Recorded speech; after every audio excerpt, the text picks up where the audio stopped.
Hi, everyone. Welcome back to our testimony series Encounters. Today, we're sitting down with Mike, who's going to share his powerful story of addiction, prison, and ultimately life changing power of Jesus Christ. For 20 years, Mike struggled with meth addiction and found himself in and out of prison. But even in his darkest moments, God was working through prayer, through his word, and through an encounter that would change everything. Mike, we're really honored to have you here with us today. So let's start from the beginning. Go ahead. Oh, it's an honor to be here and actually to share my testimony because God has put it on my heart to share my testimony. And I guess we'll start from the beginning, man. I'm from Polk County, Florida, land of Grady Judd. If you don't know anything about Florida, you heard about Grady Judd and what he's doing down here.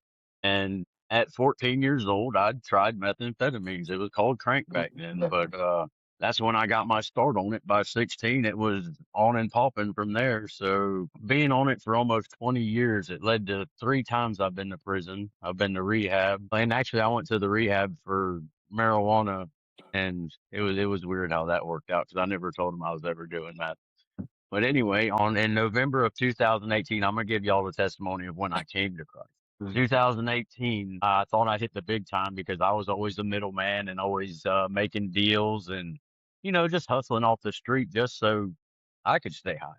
And a buddy of mine, I rode with him to go pick up 3 keys of ice, and he threw me a pound, and he said, "That's for you to sell right now." So I figured, okay, I'm done with the little stuff. I'm going to quit all the little stuff and I'm going to start doing my thing. I figured this was my shot because it's crazy to say this, but I was never in it for the money. And a lot of people, it just blows their mind because I was in it for the friendship, the camaraderie. I didn't have to ask anybody for anything. I just like to hang out. You know what I mean? And I would rather have a big bag of dope in my pocket than a bag of weed or a lot of money because the money, I hate money. I can't stand money. The love of money is the root of all evil, but I can't stand it because the things that people will do to get it is disgusting.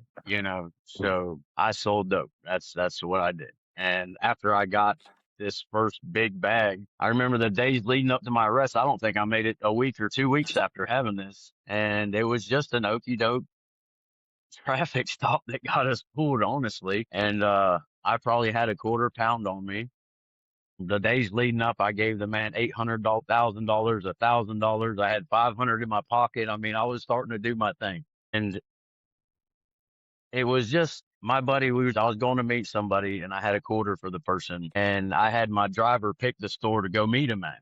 Well, he made an illegal left-hand turn into the store, and I was just going to get some more reefer and drop this off, and a cop pulls us over with a flashlight. He literally pulled us over. He was waiting for people to make that illegal left turn, and he smelled the weed that I was breaking up my last little bit. And I'm trying to swallow this quarter that I got in my pocket, but it keeps parachuting in the bag. So I threw it in my shoe, and he's getting on to me about being fidgety, but I got a pistol in my waistband and I got it in a money belt holster. And under that, I got a Crown Royal bag with about a quarter pound of meth in it. And I forgot about a 16th that I had in my pocket. So he's like, "I smell the weed. If you go ahead and give me that, it's just going to be a ticket." And I was like, as soon as I got handed it to him, and he starts patting me down, and I'm leaning to this side because he's on this side. I'm leaning to that side when he's on that side. Then he feels the butt of the pistol. I had a 38 special on me. And he's like, "What's that?" And I said, "Oh, that's a pistol." And he started getting I was like, "Whoa, whoa." I said, "Hold up, buddy. It ain't got no safety on it. Be careful, man." I was like, "It's in a holster. You got to unclip it like yours. Just, don't shoot me with my own pistol, basically." And he reached in my pocket and he pulled out a bag that I forgot. I grabbed it off the counter when I left because I didn't want my buddy's girl to find it. And he's like, "You forgot about this one, didn't you?" I said, "Yeah, I did." And he puts me in handcuffs. He puts me in 2 sets because I was a bigger dude. I still am a bigger dude, but he puts me in the back of his SUV. He doesn't even know my name by this time. I still got a quarter in my shoe, and I got a Crown Royal bag with. I know one bag had 3 quarters in it. One bag had about 3 ounces in it, and I pulled my hand out the cuff and I started ripping bags open and pouring them down the seat and pouring them behind the seat and stuffing the bags in the seat. And then I said to myself, I said, "If I'm going, I'm getting high." And I grabbed the quarter that was in my shoe. This is 7 grams. This is a quarter. And I threw it in my mouth and I started chewing on it this time. and I Mm. chewed it up, and the cop come over, and I'm at literally chewing on the bag. He doesn't even know my name yet, and he's like, "Let me check you and make sure you don't have anything else." And I had put the Crown Royal bag back in my pocket, so he pulls that out, and there's like two or three different bags of dope in there that I forgot about. So he's Mm. like, "Now we got you with possession with intent." And as soon as they went to pat me down, my phone started blowing up.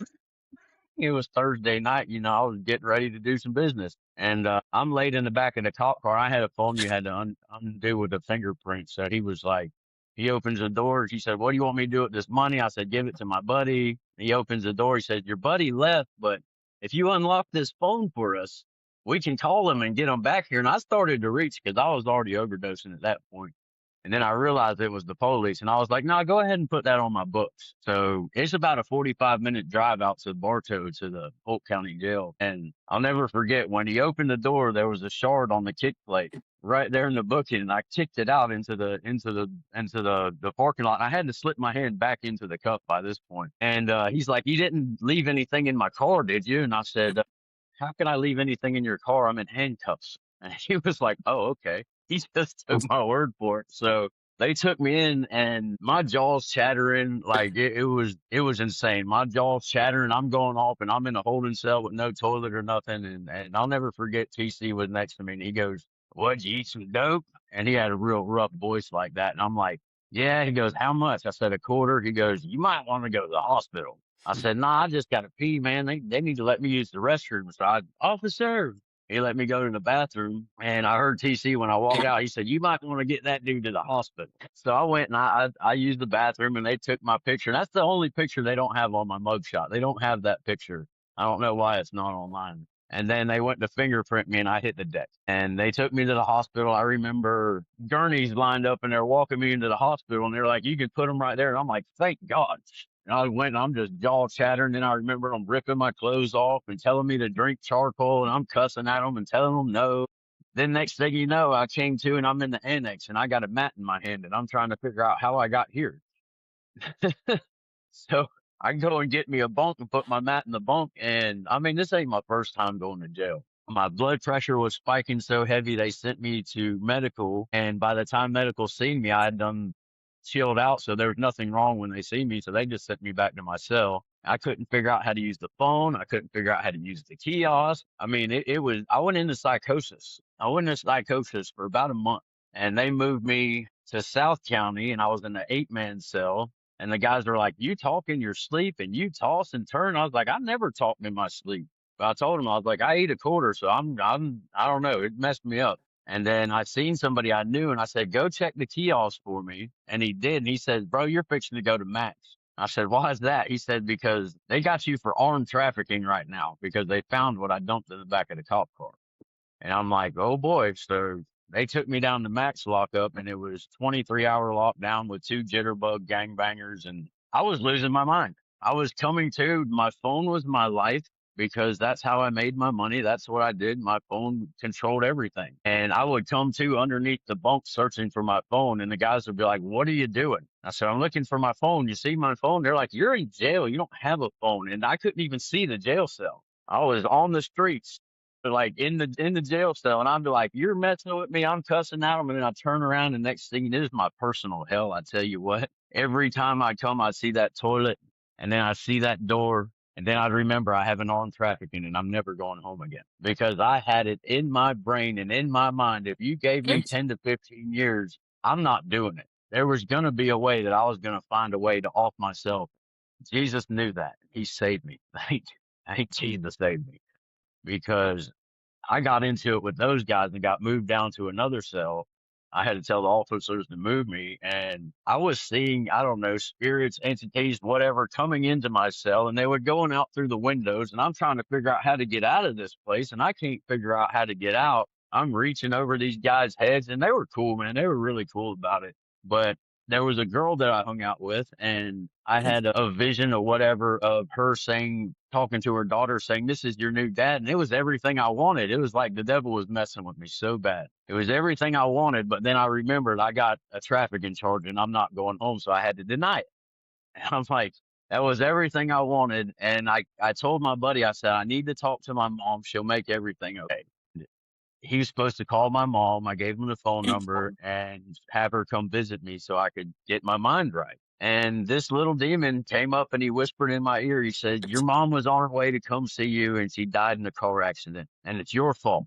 And I lost it. I lost it. I cried and I cried. It was probably the hardest thing ever in my life, losing my mother, because she's the only person who never turned her back on me. And I thought she was dead. And my roommates, the young kids, like, "What do I do for them, Joe? What do I do?" He said, "You just gotta let them get it out." Well, I finally got over the episode, and my buddy said, "I called your mom and she got a visit. She's okay." You know what I mean? And I was like, "Thank God," you know. And I didn't know God here. Like I called myself a Christian for my first time in prison, but I didn't even know what that meant. And I just came back out and went back into my atheist ways and doing whatever I wanted to do. So I didn't really know God at all at this point. And I got kicked out of that room. Needless to say, the guys were like, "We can't sleep with you in here." And I said, "I understand." So I Mhm. moved upstairs with my buddy that I was in prison with before, Scooter, and slowly but surely my mind started coming back. You know, I told my buddy, I said, "I got money on my books. If we can get on the kiosk, I can order us some food and we can eat," you know? So we went and we started making cakes every day. And the guys who I was in the cell with downstairs, they would be out and I'd call Joe up there. I'd be like, "Come here." And I'd slide them a piece of the cake under the door like an apology for, you know, what I put them through when I was in the room. And he would always be, I see you're coming back. You're coming back, you know? And I was like, finally, my mom bonded me out. And you think it would be lesson learned, but when she got her visitation, they never called me out for visitation. So add insult to injury. When I called my mom and talked to her, she said, "I thought you didn't want to see me, so I left crying." I was like, "Are you kidding me right now?" You know what I mean? I'm Mhm. like, "No, I needed to see you because I knew you were the only one who could fix what was going on with me." And I slowly got my mind back, and she bonded me out just in time for Christmas. First thing I did was run over to another house where I was kind of renting a room from the guy. I didn't really pay anything. I just gave them cheap or free dope, you know what I mean? But it was in a nice neighborhood and I could go fishing right out back. So I liked it. Nobody knew where I lived. And first thing I do is go over there and the guy that I was messing with wouldn't touch me now. He acted like I was telling on the police and whatever, you know. So I had to went to work, got some more money up, and started over again with somebody else because that's what I did. You know what I mean? I refused to work, and now I'm addicted to work. I love work. It's weird because I would never work in the past. But as I was out on bond in Polk for, they ended up dropping the trafficking a week later because the guy found everything 5 days after I was arrested. So thank you, Jesus. I didn't get the trafficking. I just had my second possession of a firearm because I just did 3 mandatory for a firearm. So I should have had 10 years minimum just for that right there. And we're in Florida. So we got some messed up laws down here. But out on bond, I met this girl and she had faith, but she was living in her car. And I met her at my buddy's house who was a hustler. And apparently I got her high for the first time in years. But I mean, she was at a dope man's house. So I figured there's only one reason you're there. You know what I mean? And she started losing her mind and she watched Stephen Furtick and she liked faith and she kind of opened my eyes a little bit to the possibility of Jesus, you know. But she was so paranoid that I quit selling dope because I got tired of having to run everything outside and go hide everything and then come back in and try to appease her. And I split my customers between my two friends, all except for one, and I even threw my pistol away. I'm like, okay, this is meant to be for God, me and her, whatever. But I never took the dope out of the situation. So she started losing her mind. She got Baker acted. And then we got in a fight one day. And I'm blacking this part of my arm out with a tattoo machine because it represented my ex-wife and what she did to me. And I said, "I'm erasing the past." And she said, "The amount of pain it takes to do that to yourself." And I never even put the connection of just like a cutter cutting themselves Mhm. was me with my tattoo machine tattooing myself, you know, Mhm. and I never put that connection together. And I thought she went to take a shower, but we were arguing and I went outside for some reason. She come out there and she says, "The end is near. Hold me." And I'm like, "What are you talking about?" She says, "I ate all my pills to save you." And I said, "To save, I mean, I think if I'd have held it, I'm kind of ashamed about how I handled it, but if I would have handled it any other way, I don't think she would still be here today. Because I told her, I said, "You're trying to save me." I said, "You just signed my death warrant because without you, I have nothing left." And without that, then that's going to take my mom out because if I take myself out, it's going to kill her. I said, so you got a 2-for-1, and I'm cussing her out now. I said, if you didn't want to be with me, then just go. You don't have to do nothing stupid like this. And she's like, then she went into panic mode. She said, call 911, call 911. And I said, I ain't never called the police a day in my life. I handed her the phone. I said, you call them. And she did. And I'm talking about offing myself and everything. And I look down, I see it's on the phone with the police. And I'm like, I screamed the address of where she was at to them. And I took off running because I wasn't going to jail. I took off running and I ran out to my fishing spot and I watched from a distance and made sure the police got there and they put her in the ambulance and everything and took her off. And my parents weren't even home at the time, but they came home like during the middle of it. And that was one time I sat down, I walked a long way around and I sat down and I prayed to God not to let her die. And her prayer when she was 9 years old, she told me, she said, I prayed to cry Jesus' tears. I said, what 9-year-old asks for that? You know what I mean? And I asked God to at least let me share in that and take it off of her.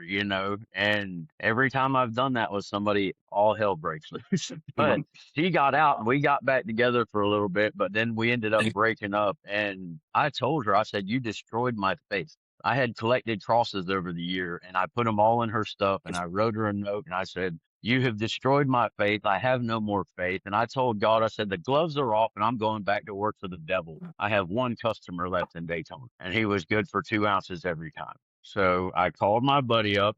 I got those on me and I'm waiting around the house and dude comes by to see me. He's falling asleep. He's got a nice rental truck and this girl's with him. I'm like, he's going to kill this girl. I don't drive because I don't have a license. I said, you want me to drive? And he was like, yeah, sure. Come on. You can come hang out. So we went and out to this ranch and I seen the guy that I gave him all the money I had. And I was waiting on dude to bring me like $900. And we were supposed to take a generator to this guy's mom's house in Osceola County. I'm in another county now. I'm in Kissimmee. And so we drive over there and I had just rolled a blunt and spent my last dollar or something on that. So as soon as we pull into his mom's parking lot, there's 2 Osceola County sheriffs and they're looking for this truck that I'm driving because it wasn't returned. So now it's a stolen vehicle and I didn't know that. And I pull up in his mom's driveway and he's got a 40 cal stolen from a Highland County sheriff in the door over here. I got a backpack with a stash can in it that's got a couple X pills and some bag of dope in it. And for some reason, he grabs my backpack and throws it in the back of the truck. And I got 2 ounces in a Crown Royal bag hanging off my button, in my pants. I didn't even light the blunt yet. They pulled me out of the truck and I put my hand back and I threw it behind me and they put me in cuffs. And they put me in the back of the cop car and I started sweating because it was hot. And I said, how am I going to get this dope off of me? And I said, I got something for them, right? I said, okay. As soon as they opened the door, I started flopping on them. I started convulsing. I started faking an overdose on them.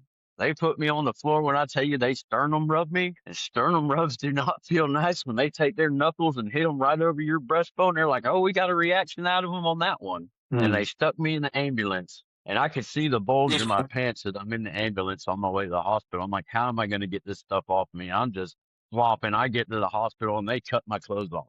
And there's a detective in the door and there's 2 ounces right there in the bag. He says they waited. They said, we got 60 something grams or whatever. We got him for 15 years. I remember hearing it while I was flopping, acting like I was overdosing. They're trying to figure out what I took. And they slipped a catheter in me. And I was like, and the guy's like, oh, he's not faking it now. And I'm like, oh my God. And they drained me and they pulled it back out. So laying in the bed and being handcuffed to the bed, I was there for 4 days and I couldn't pee laying down. It's just not natural to me. So they put a Foley catheter in me that had a bag on it and it was strapped to my leg and I had to go empty it whenever it got open or when it got full. Well, after 4 days of them trying to figure out what I took, they took me to Osceola County Jail. And as soon as I got in there, they're like, you're charged with trafficking methamphetamines. And I was like, they're like, are you suicidal? And I said, absolutely. They took me to the 24-hour cell and I'm laying in there. I still got the catheter in. I've never had a catheter in my life. So let me just put that out there now. But I'm laying in that cell and I'd wake up and I'm freezing with a little turtle suit on and I'd drain it. And then I told the guard, I was like, they need to take this thing out of me because it hurts. And of course, nobody did nothing. I woke up and I was like, I drained it and I said, well, if they're not going to take it out, then I'll just take it out myself. Right. And I grabbed it and I pulled it and I said, man, that thing's really in there. And I yanked it and I yanked it out and I threw it up against the wall and I sat down on the toilet and took a crap for the first time in like a week. And there's blood pouring out. And the guy's like, what are you doing? I was like, I didn't know they have an air bubble that keeps that thing into your bladder. And I ripped it all the way out. And now they're, why'd you do that? I was like, they slipped the first one in and out. So I'm thinking it was like the first one, you know? And they take me out and they gave me Gatorade to replenish my electrolytes. And then they put me in the rubber room. All right. And I'll never forget because there was a grate in the middle of the room with some water in it and some bars. And I was like, where's the toilet? Where's the sink? He said, that is your toilet. And I had to pee. So I scooted my butt up to it. I'll never forget there was drag marks from the blood right up to it. And when I peed, it burned so bad, I started cussing God. I cussed him up and down. And then I talked to the psych doctor and I was like, I didn't know it was going to do that. I just came here because I wanted to be by myself. That's why I went psych. That's why I did this. And they took me up to another room and I got up there. I was like, I just want to take a shower because now I got the same smock on. I'm covered in blood. You know what I mean? And I get there and it's shower day and he's like, if we got time, I'll let you get a shower. And I'm like, sweet. So I ended up getting a shower. It was like the most magnificent shower I think I've Right. ever taken in my life. And I got to wash all that off of me. And then I got to put my bloody smock back on, the same one. But I talked my way out of it in the general population. And my roommate, actually, he's kind of famous on Facebook for doing some comedy skits and stuff. He was a real cool dude. And they put me in his room. And my mom, she had been praying for years for me. You know, my mom's the sweetest little 4'10" God fearing woman you'll ever meet, you know what I mean? And her prayers, I guarantee if you have anybody in your life that you want saved, don't ever give up on praying because it didn't take hold till I was 36 years old, but here I am by the grace of God. And she was praying for somebody to come into my life that I would listen to. Mm. And of course, another guy named Mike, he comes in my room for a DUI and I never talk about religion. But I remember this guy named Santiago, and I was just watching TV, and I seen him walk up the aisleway, and I seen his eyes, and it was just like the movies. God opened my discernment for just a second, and I seen those cold black eyes that you see in the movies from the demons, and I said, "Whoa, that guy's got a demon in him." And I was like, "Please don't." Every time he'd go try to talk or something next to me, I would just sit there and not pay attention to him and watch the movies or whatever. And I'm talking to this dude about this guy. Well, not specifically about that, but he's telling me about secular music and Jay-Z's clothing line being the symbol from Satanic Bible and all this stuff. Like we just got to a big, deep conversation. And he's like, I'm going to lay down. I'm going to get some sleep. And I was like, yeah, I was telling about the dude I seen a demon in him or whatever. And I was like, good night, brother, you know. And then all of a sudden at the freaking door, this guy pops up. He's like watching our window and he's looking at us with this crazy look. And it's the guy I said that had the demon in him. And I'm like, he's not a dorm trustee. There's no reason he's supposed to be out there. It's locked down right now. And I said, I told you that dude has the demon in him, and they just kind of laughed it off. But I got in that bed and I said, Lord, I'm sorry. Jesus, come back into my heart. I am sorry. I apologize. Don't let anything happen to me. You know what I mean? I was like, 'cause I knew this dude had my number for some reason. And like the next day, I go to put my tray on the shower wall, and my cell was the first cell at the top of the stairs. Where you got to the top of the stairs, you had to walk past to get to it. And as I'm going up the stairs, that dude's 2 steps behind me. And I'm praying the whole way up the stairs, Lord, please protect me. Don't let this guy do nothing stupid because he's going psychotic and doing stupid stuff in the dorm. And I get in the room and I turn around and you see him. He's like, looks in the room real quick, all crazy at me. And then he just takes off and his room's all the way on the other side. And I'm just like, it's weird. I ended up becoming a trustee for the first time and getting put in the kitchen. So they moved me from that dorm. And me and my two partners, we stole a bunch of patties and we had cooked them with onions and butter, and we had enough for the whole kitchen where we could all have like two patties. And I think these two black fellas thought because we were white honkies that we weren't gonna share. So they went and they told the staff, and we had enough for everybody. And the staff went out and got it. They're like, whose are these? And me and my buddies were like, they're ours. We admitted to it. And he's like, all right. So we end up getting DRs, and we're fixing to go to the box for 10 days. And I see my lawyer right before I go to the box, and he's like, I don't know what I can do for you. He said, they cut your clothes off, and there's a detective in the doorway. There's however many 56 grams of meth. And I told him, I said, well, Polk County offered me 5 years prison, 3 years probation. I said, if you get me anything under 5, I'll sign it right now, and I'll try and get it ran concurrent. And he said, okay. So I go to the box. My court date comes. Nobody comes out to get me for court. So I'm like, oh, they're gonna drag me now because I've still got my bond revoked over in Polk County. And the door flap opens, and I've been reading books to my roommates because the one dude didn't have the right glasses and he couldn't read. So I guess it was just preparing me for reading the Bible out loud and everything else that I do now. And Interesting. the flap opens up, and it's my lawyer. And he says, I've been on your case for 4 days. He said, I got him to drop the trafficking. He's like, you've got 3 misdemeanors, and I'm shooting for time served when we get to court. And I didn't even have time to ask him a question. He handed me my paperwork, that flap open. I looked at my body. I'm like, did I hear that right? Did you hear what he said? How? But God, that's all I can account it for, because after the girl that tried to kill herself, we broke up. When I got out of the box, they moved me into another cell, and I had a little Honduras guy who barely spoke English and a Cuban guy, and all they did was read their Bible. They were always reading their Bible when I got in there, and I was like, huh.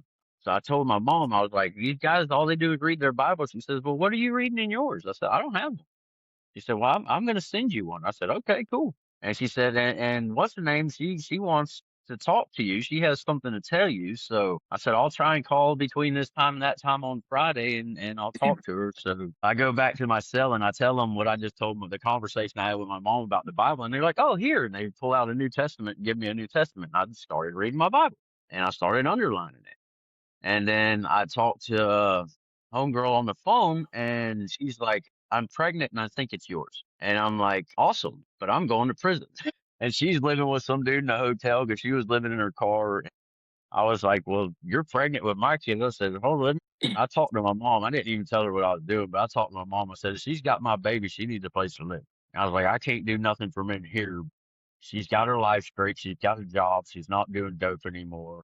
Mom's like, well, I'll give her a room for $50 a week. So I ended up calling her back, and I said, listen, that's my baby. My baby's not going to be on the streets. You know what I mean? So we're going to give you a place to live. And then my court date was like 3 months down the road. And all of a sudden one day they called me out to court. So I'm going to court today. And it's so funny how God just works everything out in every little minute detail, because nobody knew I was going to court. I didn't even know I was going to court. And then I ended up going, and I asked my lawyer, I said, how did you get them to drop that trafficking? He said, let me finish this up and then I will tell you. I was like, okay. All right. So I signed I think it was 58 or 68 days time served for 3 misdemeanors. And then he even waived the court costs until I was done going to prison, because he told the judge that I was going to prison from Polk, you know what I mean? And regardless. And when we got back in the booth, he's like, you know what it was, and I know what it was. He said, but whoever tested it wrong. Now, in all my experience, 56 grams has enough to be tested again and again. But that was the only explanation I ever got, but God. You know what I mean? And that was the only explanation I ever got about it was tested wrong. So when we got back to the dorm, they released everybody that got released that morning. So I'm like, all right, they're going to hold me from Polk. But I told my mom, I was like, I might be getting out tonight. And she said, well, me and your dad are going to All-Star Resort with my sister and her kids for the end of summer thing. And the girl was coming over to get the key to move in that night. And I was like, they let everybody go, but me, so whatever. Then they called me up to booking, and he was like, we don't have your fingerprints. Like, God worked everything out, man. She's like, how did you get through here without getting fingerprinted? So my name was never ran through NCIC. They never knew that I was broken my bond at Polk. Like, I figured this out later. Because when she did, I said, what is this about Polk? She says, I don't know nothing about no Polk. They got my fingerprints and sent me back to the dorm. And as soon as shift change came, they let me go. And I had a pair of canteen shorts. They didn't have a shirt to give me.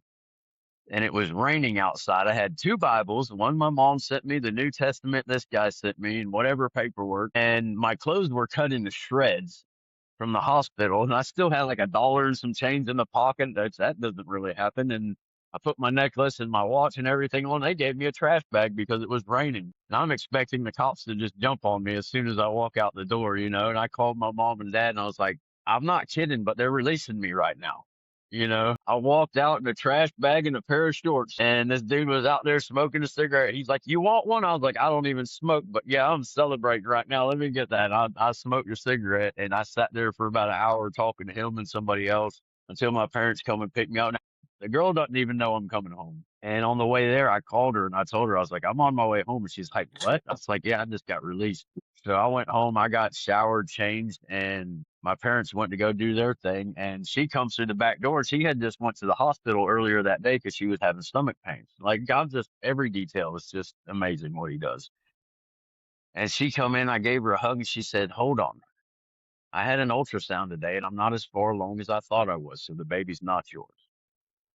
And I said, "That's okay." And she was like, "Are you serious?" I said, "Well, seeing as how I went down this road with drugs because I found out my oldest wasn't mine when he was 5. And that's what really put me over the edge into, like I said, it's only one testimony. It took Wow. me over the edge and I went into the streets and went into the drugs because my firstborn son, which he's in his 20s now, and I'm still on the hook for child support because that's how Florida does their thing. Like it doesn't matter. I signed the birth certificate and I was married at the time, so I never gave my rights away to him because I hoped one day to at least be able to see him again. But and God, it'll happen. God's gonna restore everything, you know. Because I do have a daughter with her that is mine, and she's beautiful and she plays the violin, and they turned out great as far as I know. I haven't really had contact with them in 15 years, but that was the reason I went over the edge. Is I mean, I didn't ask nobody for pity, but I was miserable in my own mind, in my own heart. And I just, how did you let this happen to me, God? It was always a war between me. I said, I don't know which one of you guys is messing with me.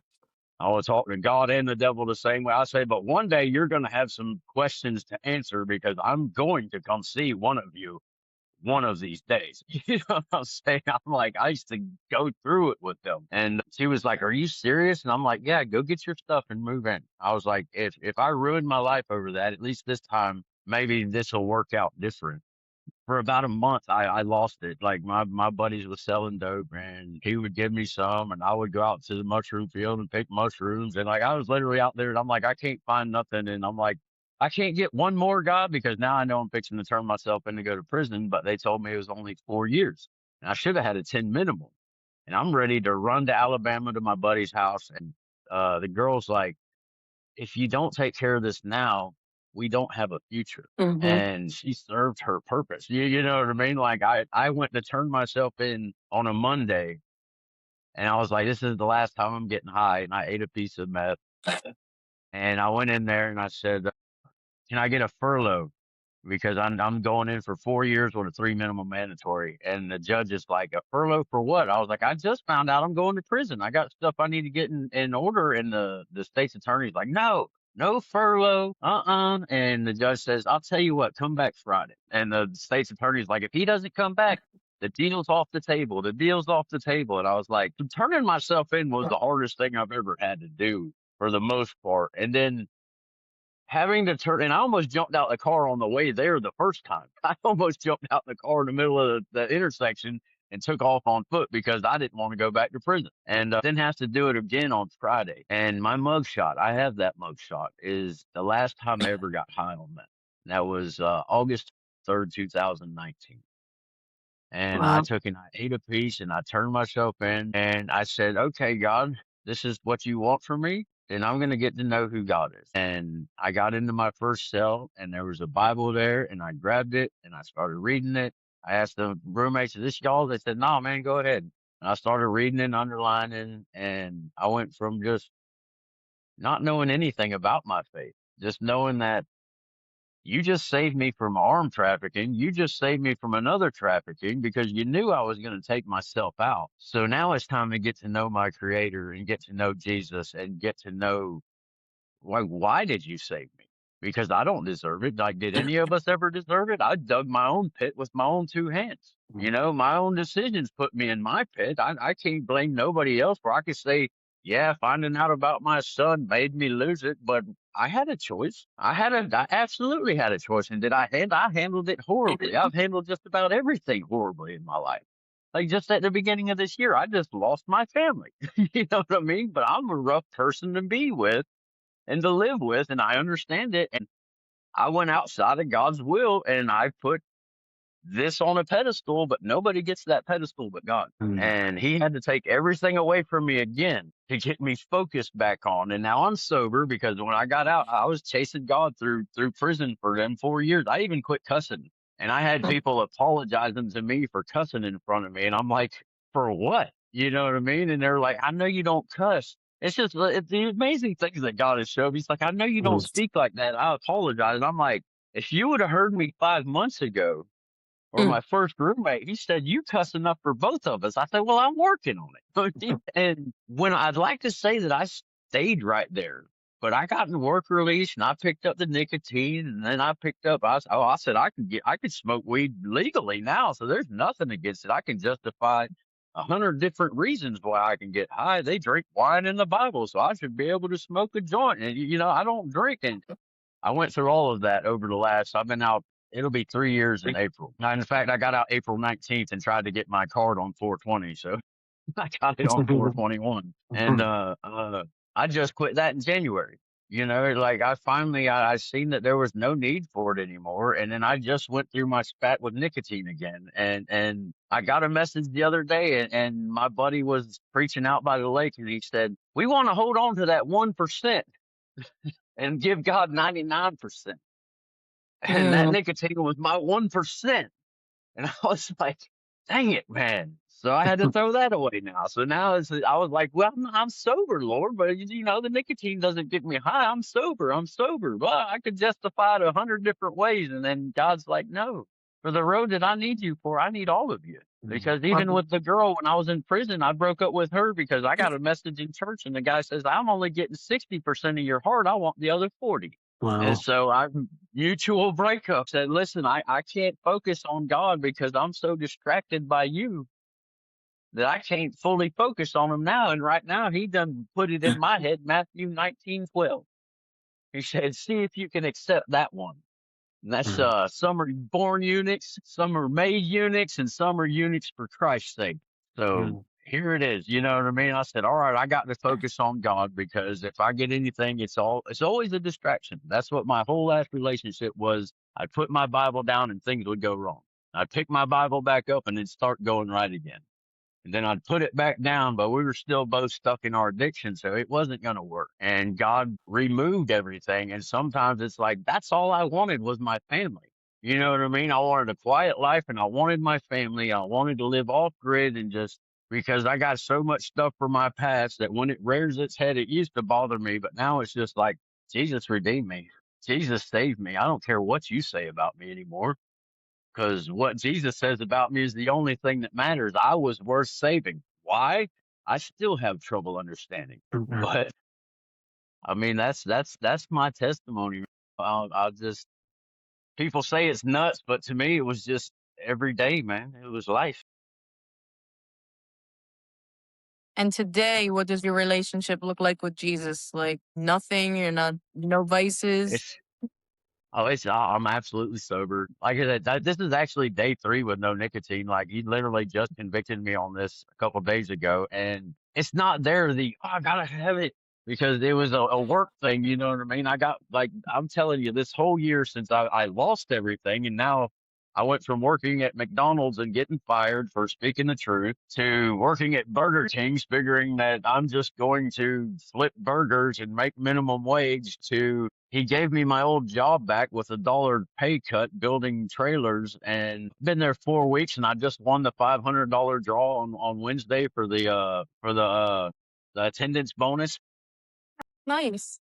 So That's like, good. and then Thursday I got to open up for church service. My pastor gave me 10 minutes. He said just whatever the Lord puts on your heart, you come out and do 10 minutes. And I found an amazing church where higher heights and deeper depths in Jasper, man, they they run in the spirit, man, and they let the spirit run it. I seen that man come up to the podium and he said, nothing, the world won't stop shaking. I can't even deliver this message. Come up here and let me pray for you. You come up here and let me pray. Like it's just, it's out of the churches I went to. Cause I mean, you look at me and as soon as I walk in, my buddy Tim, God sent him in my life as I went through this breakup, and thank God for Tim because he comes over every Wednesday for Bible study. We go to church every place we can get, and our pastor gave us a message. He said, "You got a street ministry. It's not inside the four walls Mm, because I I love have that. issues with corruption." Like I told him this at church the other night. I said, every church I go to, I see the corruption because I've lived in corruption my whole life. And I finally don't have to tune out the messenger and listen to the message. I can watch the messenger and listen to the message now at this church because you guys are actually, as soon as I walked in was, "I love you, man of God. Give me hugs. I love you, man of God," where everybody else is like, "Welcome, shake your hand. Welcome to our church." And then I've been reading the Revelations about the Church of Philadelphia, and that's what I believe this is. And that's what I talk to Tim about all the time. It's like our ministry is going to be love to everybody. I don't Mm-hmm. want your money. I don't do any of my videos for profit. I don't do them for money.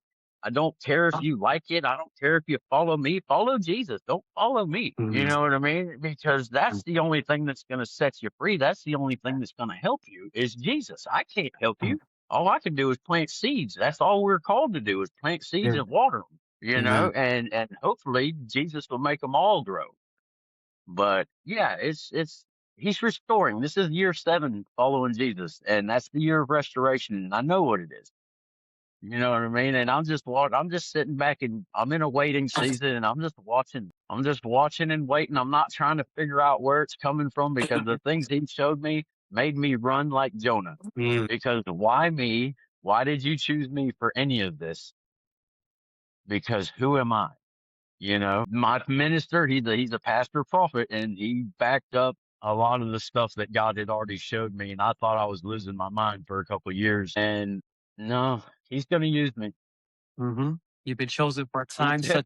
such, Yeah, right? he's going to use me. I still, like I said, I have trouble seeing, Yeah. but yeah, it's amazing. And the road ahead is just, it's going to blow my mind. It's going to blow Yeah. everybody's mind We're because I And can. I hope this testimony has a part in that story. I really do. absolutely. It's funny because I started my TikTok to tell my testimony, and I told Jesus, I said, I told you no one would listen to it. But Believe me, you the know right how he people works. will.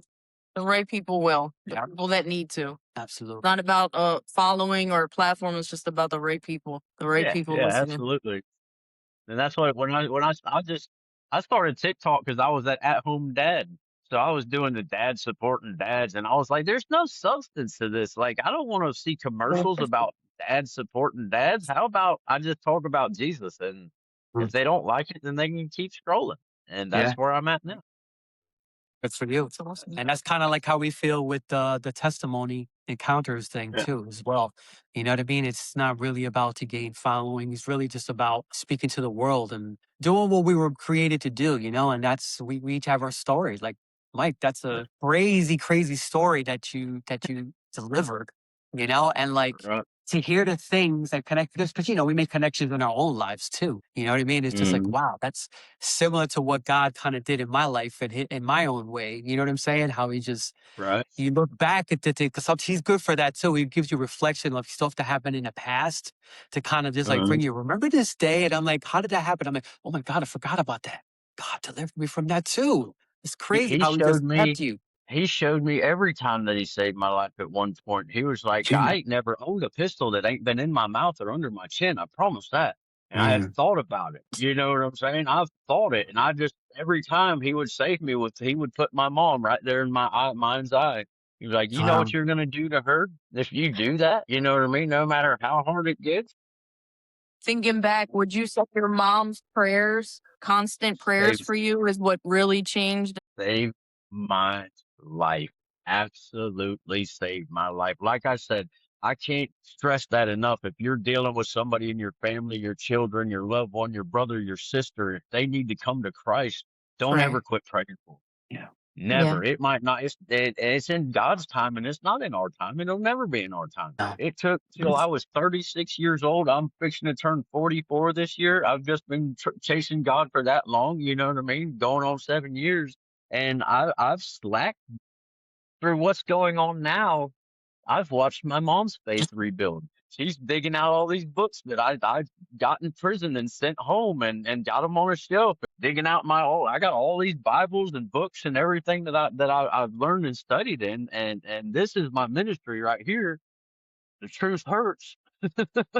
I love that. That's why I got that on my neck, because truth hurts, man. And the truth Yeah. is, we all fall short. You know what I mean? That Bible's that mirror that reflects how we're supposed to live. And my God, when I look and see how short I fall to Jesus's example, it hurts, Yeah. and it should hurt.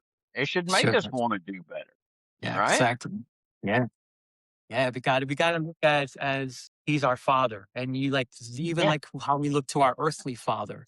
It's the same Hmm. example. We should feel hurt. We should feel like, Lord, I feel like I've let you down.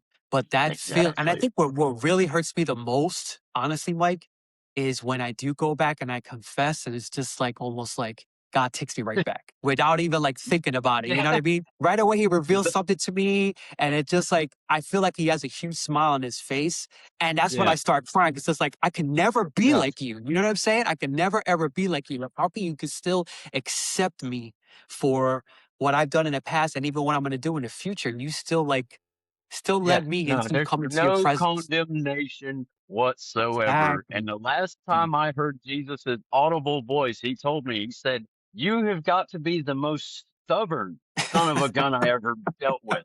He said, "You are addicted to pain, and not just Mhm. any pain. I was addicted to the pain of repentance, I know. because just like a child, if I can't get your attention by doing good, I'll go do something bad to bring the tears to my eyes, to make me lay in a puddle of snot on the floor and cry out to God." And he took that away from me. He Wow. won't even let me have that anymore. But like you were saying about him being the father, I'll tell you one of the lessons he taught me when I first stayed home with my son was the first time he ever got sick.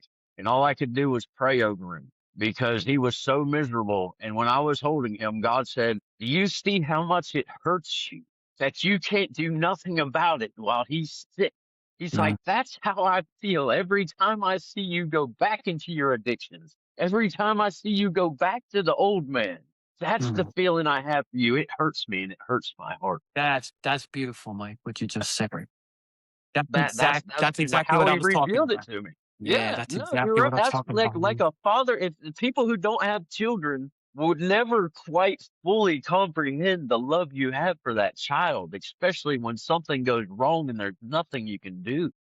Hmm. And God's hands are tied because he gave us the keys to the kingdom. It's up to us to put everything into action now, because Jesus said, "I go to intercess for you, but you got to call for Yeah. it." It's in the ball's in our court, and we're so selfish that we can't let go and be selfless like he wants, Mm, and pray for these people and look out for these people. What did he say? He said, "Help the poor." He said, "Do this, do that." He didn't say, "Line your pockets with my name." yeah. You know what I mean? And that's what so many people are doing these days. And that just disgusts me. Like it literally does, because I know it says that a worker is worth his wages, but Jesus said, "Freely receive, freely give," right? Mhm. So it should never be about anything like that. And the church has become a job marketplace, or whatever it has become these days. And I watch it, and like I said, my home church I'm at now, they've never asked for an offering unless it was for somebody else. You Mm, know, this person in our congregation needs something. So if you can see in your way to give something, all the proceeds are going to them. Other than that, they just got a box and you put something in there if you want to put money in there. And I've Yeah. been to every church. All my church experience has been in prison where there ain't no tithing and there ain't nothing like that. There's just people volunteering their time, and God bless them for doing so. And then when I get out, every service I go to, they tell you how to give at the beginning. They tell you how to give after the song. And they tell you how to give when it's over with. And they pass the collection plates. And it's like, there is no 10% mark anymore. There's a give from your heart mark, which Jesus gave us. Mm. He doesn't condemn you to give exactly this point. Yeah, you reap what you sow, but he Yeah. says give from your heart because he loves a cheerful giver. He doesn't want somebody, just like he doesn't want us as slaves. That's why he gave us free will, because he can make us follow him. But what glory does he get in that? Yeah. You know what I'm saying? What glory is there in you giving something you feel you have to give? And that's what they teach us. 10% tithe. You need to pay your 10% and pay your 10%. And it's like, no, I will give you what I feel like giving you to help the kingdom, because he says, I respect the cheerful giver above anything else. Yeah. You know, and don't, that's one of the biggest things he's dealing with me lately is he did away with the law because they used the law to oppress us and to hold us in line.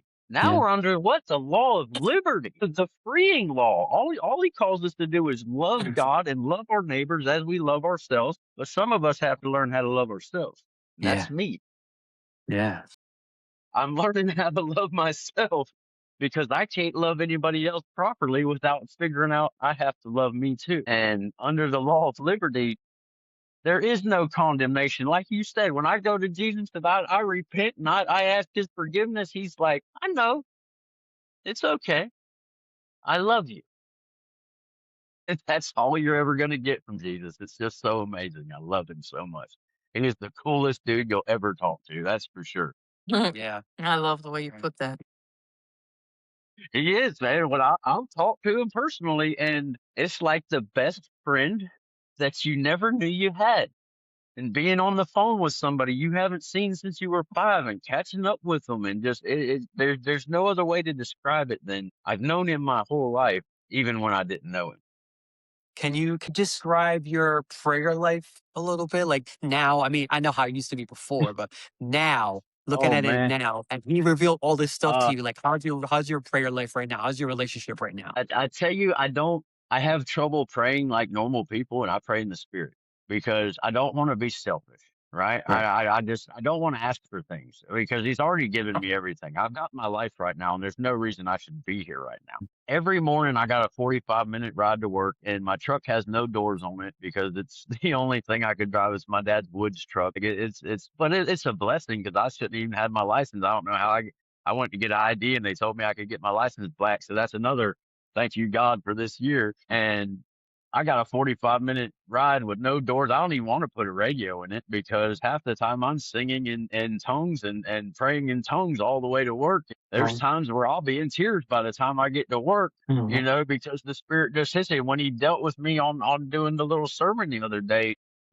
I was just praying in tongues and singing, and He was like, I was preparing the whole thing on the words and how powerful your words are, because that's the first thing He dealt with me with, and that's what I know. And He said, "Let me run this." He just straight rebuked me. He was like, "Let the Spirit have this," and I ended up talking on James 1:2. Count it all joy when you fall into various trials, because trials produce patience. You know what I mean? And because Mm, this whole year, that's been my lesson. I said mhm. that's a hard lesson to learn, but once you learn how to count it all joy, you take all the power from the devil and you find that perfect peace. I don't care what comes my way right now. Like, I'm literally in that mindset to where you can't steal my peace. Nobody's going to steal my peace. I just got to be humble and continue to be with God. I had a point where I prayed in tongues for 2 months straight, but it was Mm, because of the situation I was in. It was an amazing time, and He showed me some amazing things while I'm driving down the road. I could see it in my mind's eye off to the right. You know what I mean? And now I pray, like He said, pray ceaselessly. Mm. It's always, if like I say, if you can pray in the spirit, then exercise it. You know what I mean? Set some time down. Mine's a 45-minute ride to work and a 45-minute ride from work. So I got an hour and a half at least every single day. And then when I'm at work and things ain't going right, I have to shut the kid down. I'm going off on stuff. And then I'm mhm. like, thank you, Jesus, when it works out. You know, so Yeah. it's an amazing thing, man. And then I know there's a big controversy over it, and not everybody's going to get the gift. Yeah. I went after it because I was talking to Mom about it, and she was like, "You don't remember church when you were a kid, and they'd pray in tongues, and they'd have an interpreter?" And I'm like, "I remember coloring in the coloring book." You know, and she's like, well, I pray in tongues. And I was like, okay, so that sparked my interest right there. I said, Mom's not lying to me about it because I didn't know what to think about it.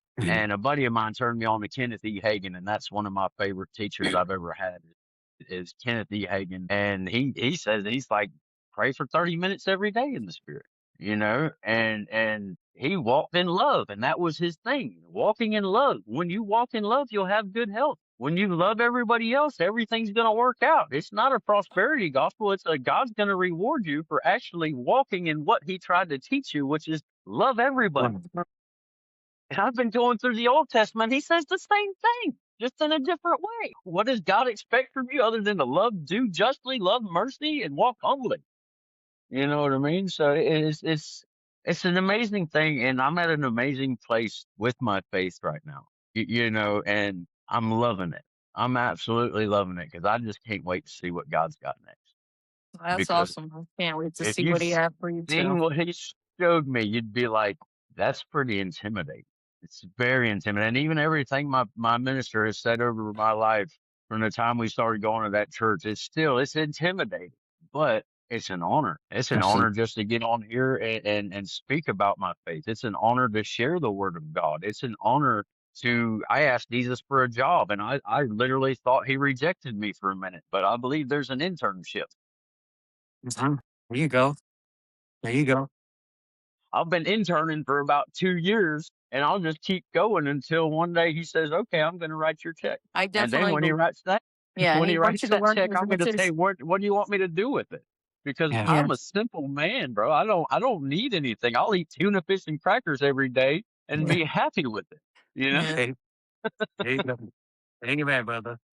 You know what I'm Yeah. saying? And you just know it because your spirit, and I can feel it through the screen right now. You know what I mean? That you have that peace that goes beyond understanding. You found that Yeah. peace. You know what I mean? Oh, I'm high And I right now, still, bro. Like honestly, I'm high right now off the Holy yeah, Spirit, brother, and that's the only way I can describe it. And one of the gifts I've been asking him for is I want to get people drunk.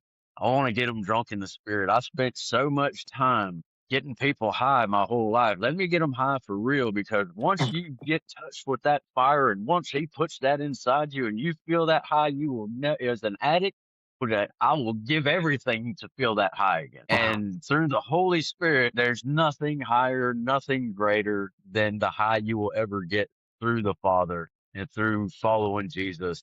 And I hope to share that high with people, especially addicts, because we're always looking for something to make us feel good. And when he touches you and you get that feeling, and it's just, there's nothing like it, bro. There's nothing. Like I said, I'm high right now. You just made me realize how high I was. that's crazy. Would you consider that a final thought? I mean, that Yeah, was I perfect. consider that a final thought, but I did want to ask you one thing. One What's that? thing, like for anyone that's going through something similar that you went through, any final thought that you would like to say to them before we go into a final prayer here? I'm going to say, don't focus on the circumstances. Focus on God. Like he said, and anyone with their hand fit to the plow and looking behind them is not fit for the kingdom. And your past is behind you because Jesus doesn't remember it. He doesn't hold you against it. He does not condemn you, even for your future failures. And I kind So, of feel like you go through a lot of those things so you have a testimony and you oh, have absolutely. your story, you know? Mhm. So don't hate. You might hate what you're going through, but no, you're going through it because something's going to be revealed from that to help Absolutely. many people. You know, we all have I our own look at it testimony. this way.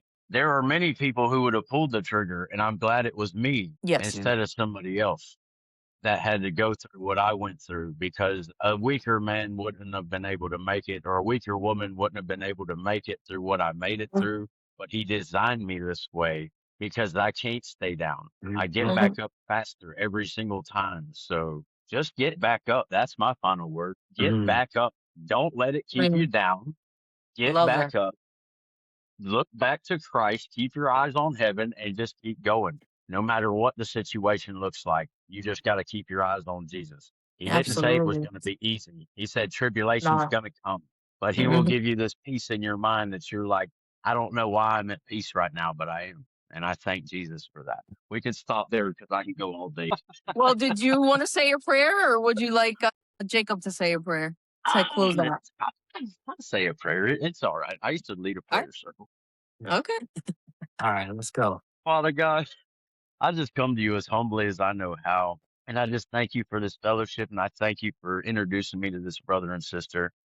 And I just pray that my story can touch at least one person's heart. Yes. Because if one person makes it to your side because of something that I went through, everything I went through was worth everything that I went through. And I just pray for the addicts out there that you find Jesus and he gets you high because you chase that high. And when you chase this one, it's worth the chase. I promise you. I ask that you just bless my brother and sister in their ministry and that you grow them and that you help them touch more lives through their ministry and bring more of the lost to Jesus because we need laborers in this harvest because the harvest is nigh and it is great and we need help. I give you all the praise and all the glory in Jesus' mighty name. Amen. Amen. It was beautiful. Yeah. Well, thank you so much, Mike. And Thank you. real quick, put your TikTok out there. We'll also put it in the description, but if you can say it right now. Sorry, your My prayer kind of went TikTok, in front. I am just a voice in the woods on TikTok. Voice. That's my handle on there. And on Facebook, I'm Mike Clifford. I got an Instagram. I don't know what it is, man. I'm really not that versed in it, but you can find me Okay. on one or the other, man. I really appreciate y'all's time and I appreciate what you guys are doing. Yeah, we appreciate you, man. For sure. All For right. sure, man. Thank you very All right. You much. guys stay blessed. Stay blessed. You too, Mike.